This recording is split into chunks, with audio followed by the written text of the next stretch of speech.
one of the other biggest wins on rivalry weekend came courtesy of Caleb Williams. Williams and USC knocked off Notre Dame 38-27 in the Coliseum on Saturday, and Williams struck the Heisman pose more than once in the victory. His teammates also crowned him with a very famous trophy. JP, as we bring it back to the desk, Joshua Perry, Russ Dorsey here with you to talk a little college football. JP, for most of the season, we thought that the man holding that Heisman Trophy in New York would be C.J. Stroud of the Ohio State University.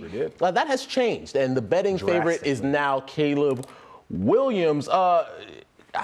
Who's responsible for him getting to this point this year? All right, so let me flip back to the celebrations that you talked about, because his teammates were goating him into doing the pose, which I appreciate the fact that he did it because he's played himself into that. The coronation, Excellent celebration. Is as good of a celebration as any I've seen. So kudos to those guys out there on the West Coast.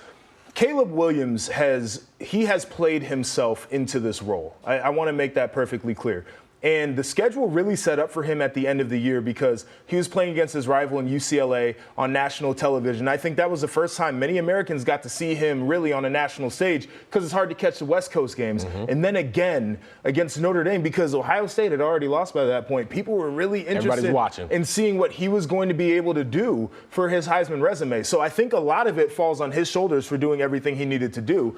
Partially, Hendon Hooker gets hurt and Blake Corum didn't play against Ohio State, and C.J. Stroud goes out and throws 2 interceptions in a blowout loss at home. And Drake May has not played well the last couple of weeks. So a lot of the other guys that were in the conversation did not do their parts. So Caleb Williams deserves a ton of credit for being a dude and playing in primetime games.